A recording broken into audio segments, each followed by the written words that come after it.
Minule pakkus selle välja juhendaja professor Merusk.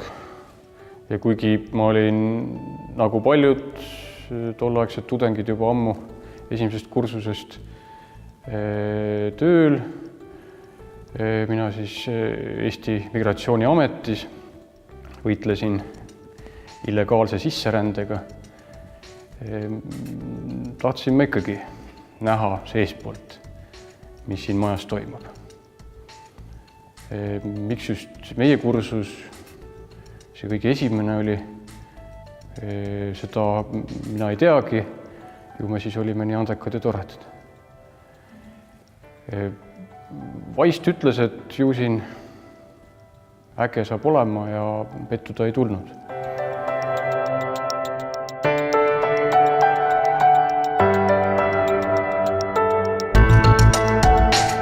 Kõigepealt see sama akadeemiline vaim. Teistes kohtutes on paratamatult töötempo palju kiirem. Ei saa sedavõrd süveneda kui siin Riigikohtus, kuigi meil jääb ka sageli ajast puudu ja jõust puudu ja vahel isegi tarkusest, aga siin käib see rohkem akadeemilises võtmes. Samas need kaasused, mida lahendatakse, on ju tegelikust elust, et ei ole tegemist puhta teooriaga. Et ma võrdleks seda kohtutööd, nagu paljud on võrrelnud haiglaga. Riigikohtu maja teatavasti ongi kunagine haiglahoone. Et siin ravitakse kõige raskemaid juriidilisi haigusi. Praktikale tulles mina kindlasti ei arvanud, et ma seon ennast kogu eluks kohtusüsteemiga, mingit kohtunikuks saamise ambitsiooni minus ei olnud. Küll aga siin mäletan ühte viimast tööpäeva lõppu praktikalt siis koju minnes hakkas mul kahju, et see ilus aeg läbi sai. Et mõtlesin, et küll oleks tore, kui leiaks sama vahva töökoha veel kunagi.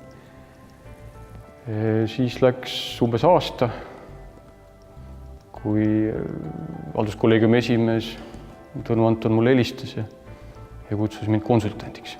Alguses ütlesin talle ei, aga see tore praktika, ägedad kaasused olidki sellise jälje juba jätnud, et ma mõtlesin ümber.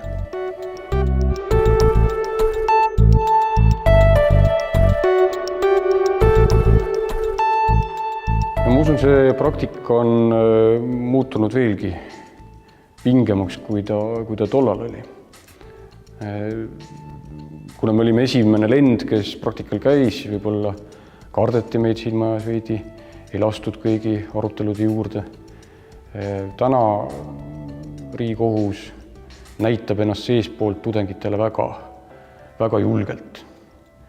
Ei mingisuguseid varjatud koosolekuid, kõikjal istuvad meil.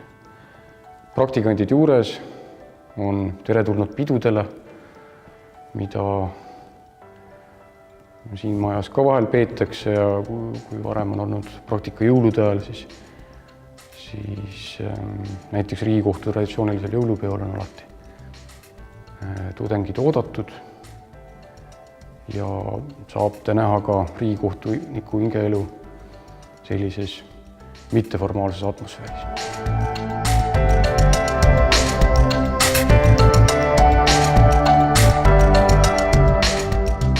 Praktikant, kes on põhjalikult ja hoolega, armastusega toimiku läbi töötanud, tal on olemas palju selgem pilt sellest kaasusest kui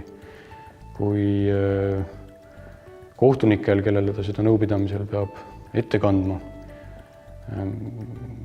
Et praktikandid teevad meil päris tööd siin, sama mis nõunikud, peavad asja kohta oma argumenteeritud arvamuse välja ütlema, võib vahel ka öelda, mis ta inimesena emotsioonide põhjal asjast arvab. Et seda ei maksa karta, et see töö siin kuidagi nagu hane selga vesi on. Siiamaani kõik praktikandid keda mina kohtunikuna siin olen vastu võtnud, on oma töösse pühendumisega suhtunud ja nendest on olnud siiralt kohtule abi.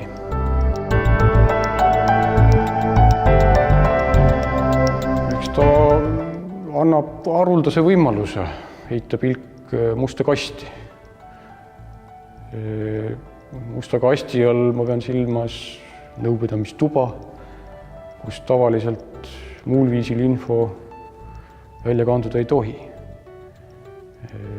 Need arutelud, mida kohtunikud ja nõunikud omavahel peavad, jäävad saladuseks.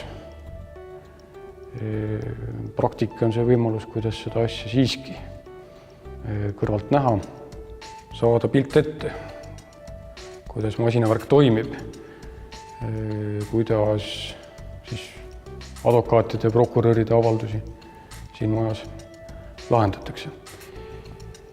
Ma tsiteeriks Keskussi vahendusel Rein Langi, kes ütles umbes nii, et õnneks või kahjuks ei pea õigusteaduskonna studeerijad töllerdama kohtutes, nii nagu arstitudengid haigemajades.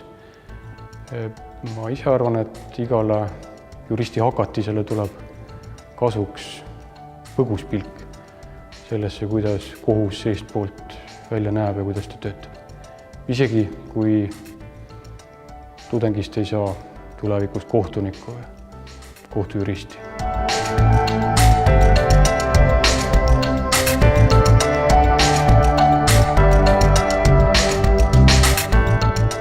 Üks hea külg, mis sellel nõupidamistoa saladusel on, mida nii kiivalt seadusega kaitstakse, õnneks mitte enam päris kuriteokoosseisuga, aga ikkagi hea külg on see, et inimesed julgevad ennast väga vabalt, vahel ka reljeefselt väljendada. See tähendab, ei hoita tagasi oma arvamistes. Kui miski tundub vale, ebaõiglane, siis seda ka julgelt välja öeldakse. Ja kui ka nõupidamine läheb tuliseks, siis Riigikohtu kogemus näitab, et mingisugust pikka vimma sellest pidama ei jää. Me oleme tõesti väga ühtehoidev ja üksteist toetav kollektiiv.